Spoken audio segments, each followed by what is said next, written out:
Hello दोस्तों, हमारे YouTube channel में आप सभी का स्वागत है।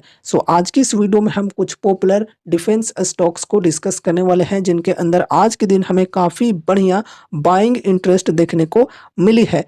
यहाँ पर हम कोचिन शिपयार्ड की बात करें तो 5% की अपर सर्किट देखने को मिली। फिर यहाँ पर हम जीआरएसी की बात करें तो यहाँ पर 4.6% की तेज़ी देखने को मिली। उसके बाद मजगांव डॉक की बात करें तो अप्रॉक्स 3.8% की तेज़ी। फिर यहाँ पर एचएल, जिसको लेकर लोग काफ़ी ज़्यादा परेशान थे, इसके अंदर 4.1% की तेज़ी देखने को मिली। तो ये जो ओवरऑल डिफेंस स्टॉक्स के अंदर आज तेज़ी हमें देखने को मिली है, इसके पीछे रीजंस क्या हैं, ये हम फर्स्ट ऑफ ऑल डिस्कस करने वाले हैं। एंड उसके बाद हम ये भी डिस्कस करेंगे कि अभी इनके टेक्निकल्स के अंदर कैसी अपॉर्चुनिटीज़ अवेलेबल हैं हमारे लिए। ठीक है, तो चलो वीडियो को शुरू करते हैं। फर्स्ट ऑफ ऑल यहाँ पर हम रीजंस को डिस्कस करेंगे। तो देखो यहाँ पर पिछले कुछ दिनों की बात करें तो काफ़ी बढ़िया गिरावटें हमें देखने को मिल रही थी। देख सकते हो लगातार यहाँ पर गिर रहे थे सभी डिफेंस स्टॉक्स। अपना रिकॉर्ड हाई, अपना 52 वीक हाई का लेवल बना करके काफ़ी ज़्यादा सेलिंग दिखाए।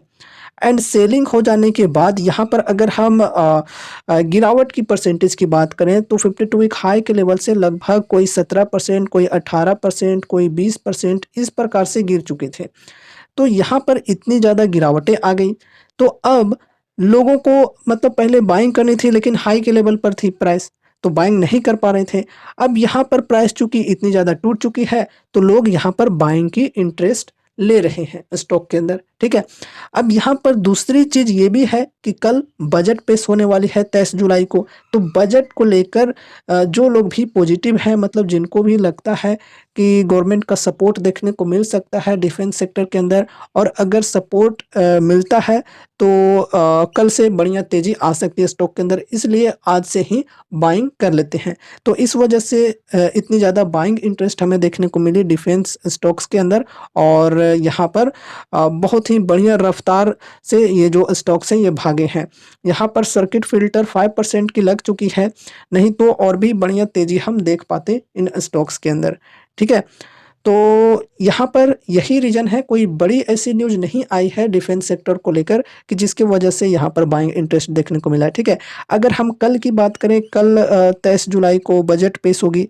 अगर बजट में वैसी चीज़ें नहीं आई, मार्केट के एक्सपेक्टेशन के अकॉर्डिंग चीज़ें देखने को नहीं मिली, कहने का मतलब कि गवर्नमेंट का सपोर्ट उतना अच्छा खासा देखने को नहीं मिला ये डिफेंस स्टॉक्स को लेकर, तो फिर गिरावटें भी कल के दिन काफ़ी ज़्यादा हमें देखने को मिल सकती हैं। ठीक है, ये आप लोग ध्यान में रखना। अब यहाँ पर रीजंस को तो हमने समझ लिया, अब इनके टेक्निकल्स को डिस्कस करते हैं। तो फर्स्ट ऑफ ऑल यहाँ पर हम ओपन प्राइस की बात करें तो आज ये जो शेयर है ये ओपन हुई थी 2505 के प्राइस पर यहाँ पर, एंड वहाँ से काफ़ी ज़्यादा सेलिंग प्रेशर देखने को मिली। तो ये जो स्टॉक है ये गिरकर 2462 तक आ गई, 2462 की लो लगाई है। मॉर्निंग टाइम में अगर हम देखें तो काफ़ी ज़्यादा सेलिंग प्रेशर देखने को मिल रही थी इन स्टॉक्स में, कोई 2%, कोई 3% से गिरी हुई थी। अगर हम कुछ बहुत ही छोटे कंपनियों की बात करें और उनके अंदर सर्किट फिल्टर अगर 10% का था तो वो जो है 8%, 9% से गिरा हुआ था।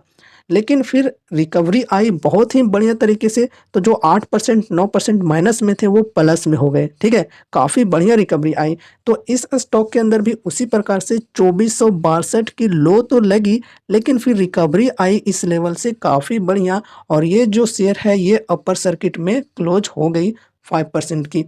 प्राइस की बात करें तो आज की हाई रही है 2670 की।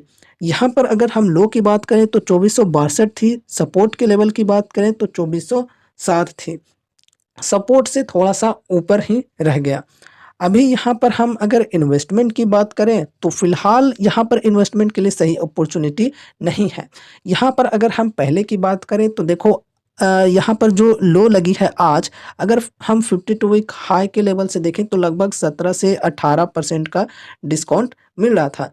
तो फ्रेश बाइंग अगर कोई करना चाहते थे, मतलब फर्स्ट अमाउंट लगाना चाहते थे तो चलो ओके है।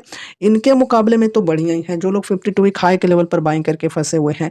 अब देखो यहाँ पर आप लोग सोच रहे हो कि यार मैं तो 20% कहा करता हूँ कि 20% ठीक होते हैं मिड कैप या फिर स्मॉल कैप टाइप की कंपनियों में फर्स्ट इन्वेस्टमेंट के लिए। तो देखो ऐसा पत्थर का लकीर नहीं होता है कि एकदम 20% कह दिया तो 20% जब तक नहीं आएगा तब तक बाइंग नहीं करेंगे। अगर 19% मिल गया डिस्काउंट, 18%, 18.5%, 19.5% तो क्या बाइंग नहीं कर सकते हैं? बिल्कुल कर सकते हैं। तो 1-2% से कुछ होना जाना नहीं है। तो फिर यहाँ पर फर्स्ट इन्वेस्टमेंट अगर कर दिया होगा तो ओवरऑल चलो ठीक है, कोई दिक्कत नहीं है। अगर नहीं भी किया तो भी कोई दिक्कत नहीं है, फिर से अपॉर्चुनिटी मिलेगी ही मिलेगी। मार्केट में देखो अपॉर्चुनिटी आते जाते रहते हैं, पैनिक बिल्कुल भी नहीं होना है कि यार मुझे मौका नहीं मिला या फिर मैंने हाई पर बाय कर लिया तो अब बहुत ही ज़्यादा परेशान हो रहा हूँ, बहुत ज़्यादा टेंशन में आ रहा हूँ। एकदम चिल करो, मार्केट में आए हो एकदम टेंशन फ्री होकर काम करो, ठीक है? तो यहाँ पर अभी अगर कोई फ्रेश बाइंग करना चाहते हैं लॉन्ग टर्म के लिए तो अभी समय सही नहीं है। और आज जो यहाँ पर बाइंग इंटरेस्ट देखने को मिले हैं डिफेंस स्टॉक्स के अंदर, कहीं न कहीं एक खतरे की घंटी है। क्यों मैं ऐसा कर रहा हूँ ये भी आप लोग समझो। तो दोस्तों यहाँ पर हम मार्केट की एक्सपेक्टेशन की बात करें तो मार्केट की एक्सपेक्टेशन काफ़ी अच्छी है गवर्नमेंट को लेकर कि गवर्नमेंट डिफेंस सेक्टर पर काफ़ी ज़्यादा ध्यान दे सकती है। डिफेंस स्टॉक्स को इनसे काफ़ी बढ़िया बेनिफिट्स मिल सकते हैं। इस प्रकार से एक्सपेक्टेशन है मार्केट की।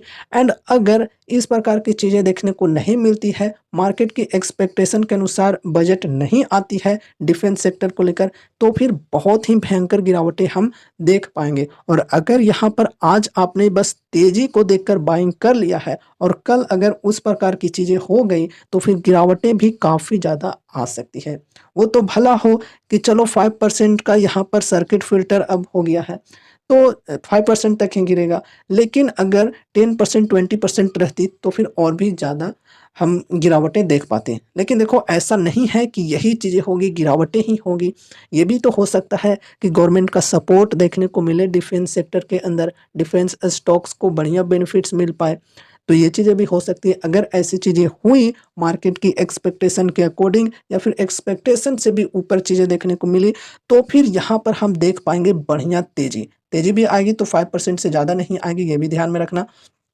तो इस प्रकार से हम देख पाएंगे कि अगर गवर्नमेंट की सपोर्ट मिलती है बढ़िया बजट के अंदर तो फिर यहाँ पर हम बढ़िया तेज़ी की एक्सपेक्टेशन रख सकते हैं। अब यहाँ पर अगर कल तेज़ी स्टार्ट होती है बजट को लेकर, गवर्नमेंट की सपोर्ट को देखते हुए तेज़ी स्टार्ट होती है तो फिर यहाँ पर हम एंट्री ले सकते हैं। लॉन्ग टर्म के लिए नहीं, शॉर्ट टर्म के लिए। तेज़ी आएगी तो कुछ दिनों तक बरकरार रह सकती है, तो उस तेज़ी का हम फ़ायदा उठा सकते हैं। यहाँ पर जैसे तेज़ी आई तो हमने एंट्री ले लिया एंड उसके बाद यहाँ से यहाँ तक की मूवमेंट को कैप्चर कर सकते हैं। 52 वीक हाई का जो लेवल है यहाँ पर हम प्रॉफिट बुकिंग कर सकते हैं शॉर्ट टर्म में। क्योंकि देखो क्या होगा कि बजट के बाद अगर तेज़ी आती है डिफेंस स्टॉक्स के अंदर तो फिर वो तेज़ी कुछ दिनों तक बरकरार तो रहने ही वाली है, लेकिन फिर बाद में प्रॉफिट बुकिंग भी ज़ाहिर-सी बात है चालू होगी ही होगी, तो काफ़ी ज़्यादा गिरावटें आएँगी। तो शॉर्ट टर्म में इस प्रकार से आप बेनिफिट्स उठा सकते हो। लॉन्ग टर्म के लिए ऐसा नहीं कि आपने हाई के लेवल पर ही बाइंग कर लिया, बस तेज़ी को देखकर बाइंग कर लिया। क्योंकि स्टॉक ओवर वैल्यूड अगर हो जाती है, तो अपने जो वैल्यूएशन है, उसको करेक्ट करने के लिए कभी न कभी नीचे आती ही है। ठीक है?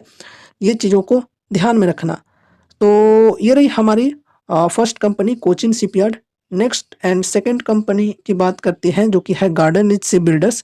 तो यहाँ पर भी अगर हम देखें तो बढ़िया तेज़ी आई है और ये जो सपोर्ट की लेवल है 2424 इसके नीचे चली गई थी। ओपन प्राइस की बात करें तो 2425 है, मतलब ये जो स्टॉक है ये सपोर्ट के लेवल पर ही ओपन हुई थी और वहाँ से काफ़ी ज़्यादा सेलिंग प्रेशर देखने को मिला तो गिरकर 2380 तक आ गई। यहाँ तक आ जाती तो और भी बढ़िया हो जाता, बढ़िया डिस्काउंट मिल जाता लॉन्ग टर्म इन्वेस्टमेंट के लिए। वैसे इस लेवल की बात करें तो लगभग 16-17% की डिस्काउंट यहाँ पर मिल रही थी।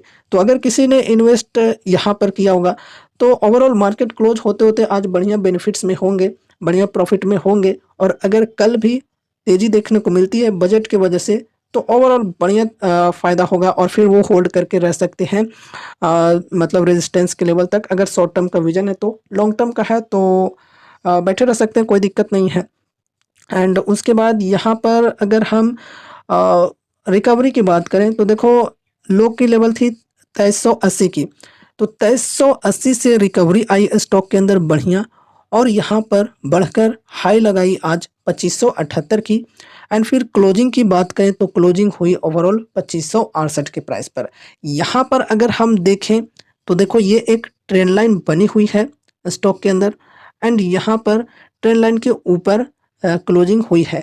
कल अगर यहाँ पर इंडिकेशन हमें मिलती है कि हाँ स्टॉक अब ऊपर बढ़ सकती है, इंडिकेशन क्या कहें यार, बजट में अगर अच्छी चीज़ें आती हैं तो तेज़ी जाहिर सी बात है आएंगी ही आएंगी, तो फिर यहाँ पर हम एंट्री ले सकते हैं एंड यहाँ से यहाँ तक की मूवमेंट को कैप्चर कर सकते हैं। ठीक है, शॉर्ट टर्म में। लॉन्ग टर्म की बात करें तो थोड़ा सा वेट कर सकते हैं। बाकी कोई रिकमेंडेशंस नहीं है, जो भी चीज़ें हम डिस्कस कर रहे हैं वो सिर्फ और सिर्फ एजुकेशनल पर्पस से कर रहे हैं। आपको खुद से भी अपनी स्टडी अपनी रिसर्च करनी है, अगर आपको ठीक लगता है तो फिर आप इन्वेस्ट कर सकते हो। चलो नेक्स्ट कंपनी को डिस्कस करते हैं जो कि है मझगांव डॉक शिप बिल्डर्स। यहाँ पर अगर हम देखें तो 3.8% के अप्रोक्स तेजी देखने को मिली है। ओपन प्राइस की बात करें तो 5055 पर ये ओपन हुई थी, लो लगाई और गई 4951 तक।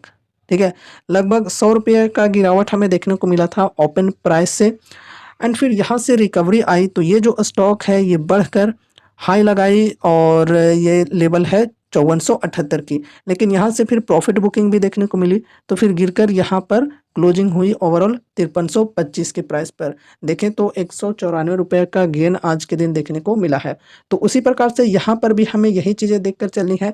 अभी लॉन्ग टर्म इन्वेस्टमेंट के लिए डिस्काउंट सही नहीं है, एंड यहाँ पर अगर शॉर्ट टर्म के लिए देखना चाहते हैं तो कल का वेट करेंगे। कल अगर बढ़िया तरीके से बजट आती है तो फिर यहाँ पर हम एंट्री ले सकते हैं। शॉर्ट टर्म में ये जो 52 वीक हाई का लेवल है यहाँ तक की मूवमेंट को कैप्चर कर सकते हैं। और एक चीज़ और ध्यान में रखना, यहाँ पर हाफ अमाउंट को निकाल सकते हैं अगर ब्रेकआउट मिल जाती है, क्योंकि तो बढ़िया तेज़ी आ सकती है। ठीक है, तो हाफ अमाउंट यहाँ पर निकाल लेंगे, हाफ अमाउंट को रहने दे सकते हैं। अगर ऊपर तक चली जाएगी तो फिर ऊपर में बहुत आगे तक जा सकती है। ठीक है, क्योंकि ऊपर में खुला आसमान है, तो आराम से 6000 6200 तक जा सकती है अगर लेवल ब्रेकआउट मिल जाते हैं तो 52 वीक हाई का लेवल। तो यहाँ पर हम होल्ड करके रह सकते हैं हाफ अमाउंट को, और अगर ऊपर तक जाती है तो हाफ अमाउंट को फिर ऊपर में सेल करेंगे। ठीक है, शॉर्ट टर्म के लिए। लॉन्ग टर्म के लिए अभी अच्छी अपॉर्चुनिटीज़ देखने को नहीं मिल रही हैं। अब चलो लास्ट स्टॉक को डिस्कस करते हैं जो कि है एचएल। एचएल के अंदर भी बढ़िया तेज़ी हमें देखने को मिली आज के दिन, और गिरावट भी देखने को मिली थी। मॉर्निंग में ओपन हुई थी 4799 के प्राइस पर, लगभग 4800 मानकर चल सकते हो। जो पिछला लो था लगभग उसी के प्राइस पर ओपन हुई थी, एंड फिर काफ़ी ज़्यादा सेलिंग प्रेशर यहाँ पर हमें देखने को मिली थी मॉर्निंग में। तो गिरकर ये जो स्टॉक है ये लो लगाई थी 4678 की।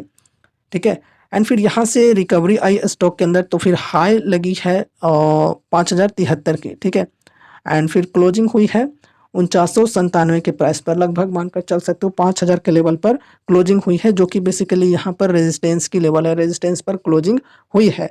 यहाँ पर ये एक लार्ज कैप कंपनी है, तो जैसा कि हमने डिस्कस किया था कि लार्ज कैप में पर्सनली मैं अपनी बताऊँ तो 15% मेरे लिए ठीक है फर्स्ट इन्वेस्टमेंट के लिए। तो यहाँ पर डिस्कस भी किया था अगर कोई बाइंग करना चाहते हैं तो कर सकते हैं। डिस्काउंट भी आज मिल रही थी मॉर्निंग में ही, तो अगर किसी ने बाइंग किया होगा तो चलो ठीक है, कोई दिक्कत नहीं है। लेकिन हाँ, बल्क में बाइंग नहीं किया होगा तभी ठीक है, ये ध्यान में रखना। एंड यहाँ पर अभी की बात करें तो अभी यहाँ पर शॉर्ट टर्म के लिए चांसेज मिल सकते हैं। अगर कल बढ़िया तेजी आई स्टॉक के अंदर तो देखो यहाँ पर ये जो रेजिस्टेंस थी पहले अब सपोर्ट बन जाएगी, तो यहाँ पर सपोर्ट के लेवल पर बाइंग करेंगे और इस रेजिस्टेंस पर सेल करेंगे, जो कि 52 वीक हाई की है 5700 की। तो 5000 से लेकर 5700 का जो मूवमेंट है इसको हम कैप्चर कर सकते हैं शॉर्ट टर्म में। बाकी डिस्काउंट की बात करें तो डिस्काउंट यहाँ पर इस सपोर्ट पर ठीक ठाक मिल रही है, आप लोग मेजरमेंट कर लेना, लगभग होगा 14-15% का डिस्काउंट। तो यहाँ पर भी अगर कोई लॉन्ग टर्म के लिए बाइंग करना चाहते हैं तो कर सकते हैं, फर्स्ट अमाउंट लगा सकते हैं। बल्क में बाइंग करना काफ़ी ज़्यादा रिस्की हो सकता है, तो वो बच के रहना। ठीक है, सो ये रही हमारी आज की वीडियो कुछ पॉपुलर डिफेंस स्टॉक्स के ऊपर। उम्मीद है कि इस वीडियो के माध्यम से आपको कुछ यूजफुल इन्फॉर्मेशंस मिले होंगे। तो वीडियो को लाइक करके चैनल को सब्सक्राइब कर लेना, और मिलते हैं अगले नए वीडियोज़ के साथ। तब तक के लिए बाय बाय।